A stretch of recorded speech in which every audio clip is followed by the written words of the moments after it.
अब बिलावल भुट्टो साहब से मिलने की इनको क्या जरूरत है कि सितंबर तक पता नहीं प्राइम मिनिस्टर किसने होना है।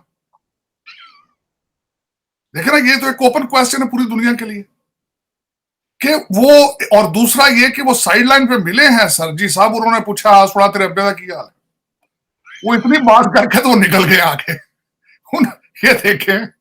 और दूसरा, हमारा सिर्फ और सिर्फ उन लोगों से मिलना होता है, चाइनीज से मिले हम। और दूसरा, शेरी मजारी साहब की भी मैं बताता हूं, उन्होंने जो स्टेटमेंट छोड़ी, हम सिर्फ उन लोगों से मिलना पसंद करते हैं जहां से कोई डॉलर की खुशबू आ रही हो, जहां से कोई पैसे आने की तो उस साइड पे हमारा झुकाव होता है।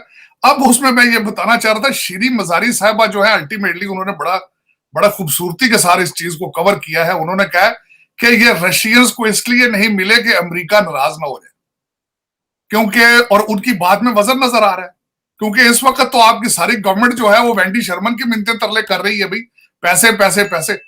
तो इन हालात में अगर वहां पे जाके अगर बिलावल भुट्टो साहब फुर्तियां दिखाते हैं तो इधर से सिग्नल आ जाना था भाई ये क्या हो रहा है। बाजवा साहब का काम नहीं है अमेरिका फोन करना, खुद तो व्हाइट हाउस ले गए थे बाजवा साहब को, और पहली दफा किसी पाकिस्तानी वजीर आजम के साथ आर्मी चीफ गया था, खुद तो ले जाते थे। ताड़ साहब, इसी एससीओ का एक और पर्सपेक्टिव भी देखें।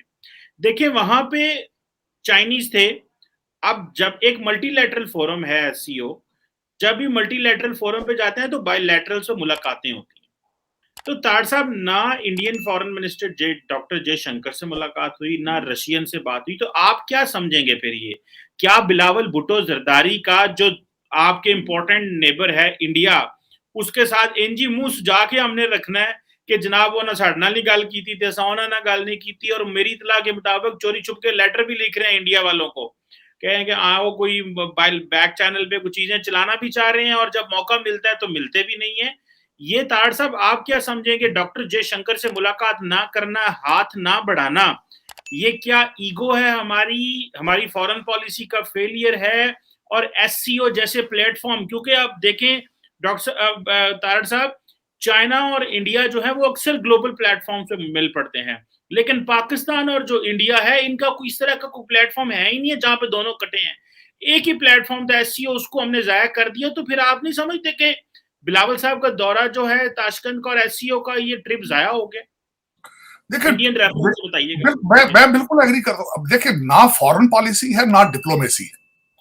आपको याद होगा कि एक दफा इन्होंने भारत की तरफ इमरान खान दौर में तिजारत की एक फैसला करके तिजारती, फिर उससे रिवर्स चेक इन्होंने लिया था। ये हमेशा ब्लंडर, जिस तरह मैंने इसका ब्लंडर आपको बताया, तारक फातमी साहब आए हैं डीसी में और पीछे से फॉरेन मिनिस्ट्री जो है उन्होंने कह दिया इनका पर्सनल ट्रिप है। तो ये ब्लंडर है इनके। देखें, मैंने आपको बताया था कि दुनिया में देखें, इनको चाइना से भारत के रिलेशनशिप से लर्न करना चाहिए था कि वो आई टू आई भी है, लेकिन एक दूसरे के साथ $67 बिलियन का ट्रेड कर रहे हैं चाइना भारत के साथ। 125 का ताड़ साहब, 125 बिलियन का। Yes sir, unbelievable. और आप देखें कि और नेक टू नेक भी चल रहे हैं। सबसे बड़ी मजे की बात यह है कि इस वक्त चाइना का जो शिप कैरियर है इंडियन ओशन में है, लेकिन वो नॉर्मल फिर रहे हैं। लेकिन हमारा देखें कि आप बिल्कुल आइसोलेट कर लेते हैं अपने आप को, बिल्कुल आप कोमे में चले जाते हैं, बिल्कुल ये ज्यादती। लेकिन मेरे जो नजर में मैंने जो ऑब्जर्व किया है चीमा साहब, हमारी इन्हीं चीजों की वजह से, एक तो पूरी दुनिया को इस वक्त कोई पता नहीं है कि कम्युनिकेट किससे करना है, बिल्कुल किसी को कोई पता नहीं। Western civilizations they are confused. जब कॉल जाती है एक आर्मी चीफ की तरफ से, अब वेंडी शर्मन क्या सोच रही होगी, या हमारा या स्टेट डिपार्टमेंट क्या सोच रहा होगा कि why he is calling us? Question legit है। लेकिन देखिए, पाकिस्तान के अंदर ताकत का मुंबई सिर्फ वो इंस्टीट्यूशन है, देखिए, और उनको कोई पता नहीं। इसी तरीके से हमारी फॉरेन पॉलिसी भी कंफ्यूज्ड है कि कोई उनको पता नहीं है किस डायरेक्शन में जाना है। कि देखिए, अगर मैं सोच रहा हूं बिलावल भुट्टो की जगह मैं हूं, कल आईएमएफ का क्या पता साथ कोई ऐसा शर्त आ जाए कि आपने फला कंट्री के साथ नहीं मिलना, तो आपको शर्तें फॉलो करनी पड़ेगी। बल्कि मेरी जो इंफॉर्मेशन वॉशिंगटन डीसी के लिहाज से ये थी कि इनके ऊपर दबाव है कि भारत के साथ रिलेशनशिप नॉर्मल करें अपने। मेरी इंफॉर्मेशन ये है कि they are facing a pressure from the American side to normalize the relationship with India. लेकिन ये कि ये बड़ा गोल्डन अपॉर्चुनिटी थी मेरे ख्याल में, जो मैं इंटरनेशनल मीडिया में पढ़ रहा हूं कि doctor Jaishankar they were not interested in, India was not interested in meeting them or shaking hand with them. This is what I'm learning. This is what I'm reading. I'm planning to do some more research in it. लेकिन मेरी नजर में जो मैं देख रहा था या पढ़ रहा था, एक दो आर्टिकल मैंने पढ़े हैं, that they got a cold shoulder from the Indian side. They were not interested in any kind of dialogue. लेकिन ये ज्यादती है। और दूसरा ये कि भारतीय भी कंफ्यूज होंगे कि सितंबर की मीटिंग के लिए हम इकट्ठे हुए हैं, तो कोई पता नहीं पाकिस्तान में प्राइम मिनिस्टर किसने आना है। पीटीआई का होना है, मौलाना फजलुर रहमान होना है या शहबाज शरीफ होना है, और हो सकता है कोई आर्मी का बंदा हो, क्या पता है।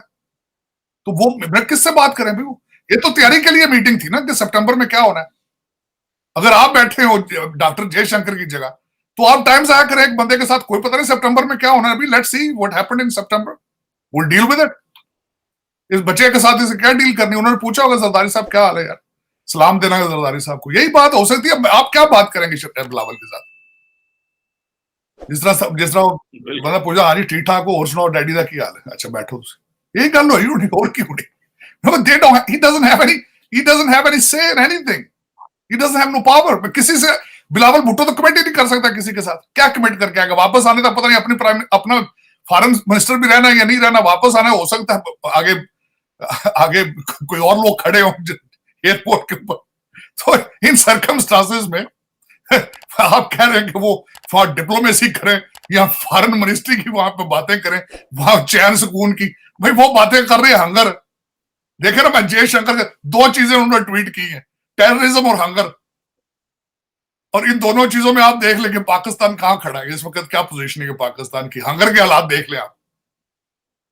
तो चलो इस हंगर से याद आया कि आज रॉयटर्स की रिपोर्ट थी कि जो लोग दुबई में इस वक्त सबसे ज्यादा प्रॉपर्टी बाय कर रहे हैं उसमें पाकिस्तानी जो है वो सरफहरिस्त है।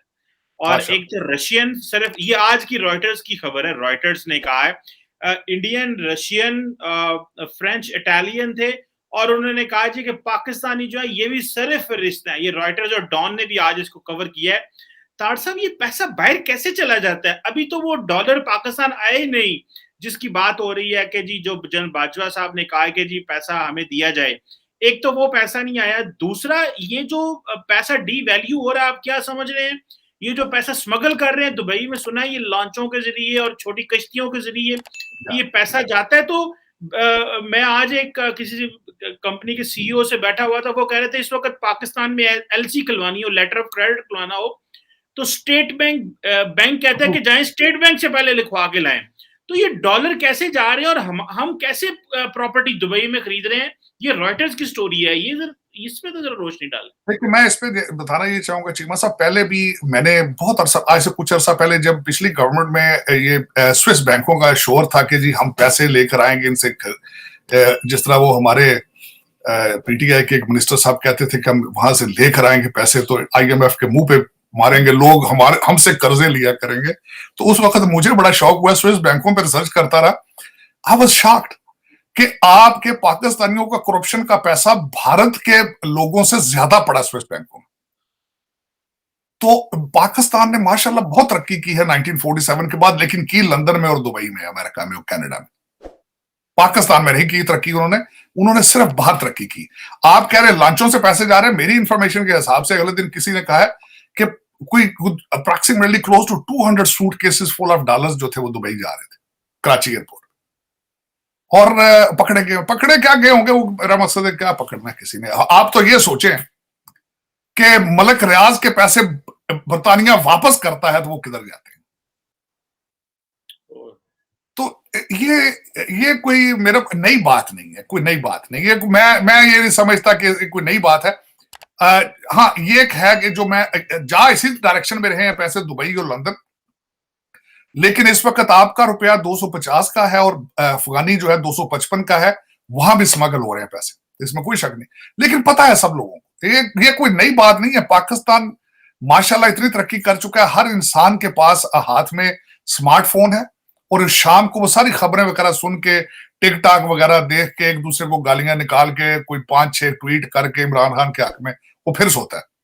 तो वो उसमें कोई ऐसी कोई नई चंबे वाली बात नहीं है। पाकिस्तान, मैं वो जो आर्टिकल मैंने वो पढ़ा बिल्कुल वो उसके बारे में, तो टॉप पहले नंबर पे तो रशियन आए हैं, उसके बाद आपका टाई है मिस्र के साथ, लेकिन ज्यादातर ममालिक यहाँ जहां पे पॉलिटिकल अनरेस्ट है, जिस तरह इटली में अगले दिन रिजाइन हुआ, इटली के लोग भी उसमें शामिल हैं, उसमें इजिप्ट के शामिल हैं, भारत भी उसमें शामिल है। लेकिन ये कि Dubai is famous for corruption money, उनको वहां पे बड़े अरसे से ये उनको एजाज हासिल है कि दुनिया अपना सारा पैसा वहां लेके जाती है। कुछ जो मजीद एक्सपर्ट हैं, आरफ नकवी जैसे, वो केमन आइलैंड में भी लेकर जाते हैं। लेकिन ये मैंने आपको बताया कि वहां मैं कई दफा गया हूं दुबई, तो मैंने प्लाजे देखे हैं अपने सियासतदानों के, वहां देखी चीजें, इनके घर देखे जिन महलों में रहते हैं ये। और अफसोस के साथ मैं ये कहता हूं, और हर इंसान को पता है, ये कोई ऐसी छुपी बात नहीं है। करप्शन मैंने बताया था आपको कि पॉइंट ये आ चुका है कि पाकिस्तान में करप्शन को अब मेरे ख्याल में इनको लीगल कर देना चाहिए। दो गुजारिशात मैं हमेशा ये कहूंगा, अगर ये मुनासिब समझें।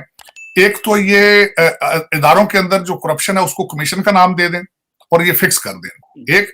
और दूसरा ये है कि ये असेंबली के अंदर जिस तरह बर्मा में है, ये 25-30 सीटें रिटायर आर्मी जनरलों को दे दें। बर्मा के अंदर भी बिल्कुल इसी तरह है कि वो जो उनकी आर्मी है, it is part of the permanent power, और Pakistan has reached to that position कि यहाँ पे इस चीज को कंट्रोल करने के लिए, इसको खत्म तो आप नहीं कर सकेंगे, लेकिन इसको कंट्रोल करने के लिए इसको लीगल फॉर्म दे दें आप। मेरे ख्याल में इसको कॉन्स्टिट्यूशन का हिस्सा बनाए कि 30% power goes to the army और may be 40% goes to the army, और सर्विंग जनरल्स और सर्विंग और जो रिटायर हैं जो जनरल, उनको मेंबर ऑफ पार्लियामेंट बनाए, सेनेट में हिस्सा दें, और परमानेंट उनको पावर का हिस्सा बना दें। वरना मेरे ख्याल में इसके बगैर और कुछ सोल्यूशन नजर। जय हिंद दोस्तों, स्वागत है आप सभी का इंडिया वेब न्यूज पर। दोस्तों, एससीओ की मीटिंग में पाकिस्तान पहुंचा तो उसको उम्मीद थी कि जयशंकर जी से मुलाकात होगी, लेकिन हुआ क्या, उल्टा। जयशंकर जी से मुलाकात भी नहीं हुई, उधर रशिया के विदेश मंत्री से भी इनकी मुलाकात नहीं हो सकी। ये इंतजार करते रहे कि रशिया के विदेश मंत्री इनसे मुलाकात करेंगे, लेकिन वो इंतजार करवाते रहे और निकल गए और बोल दिया कि वहीं मॉस्को में आकर मुलाकात करना। बात करते हैं इंडिया की।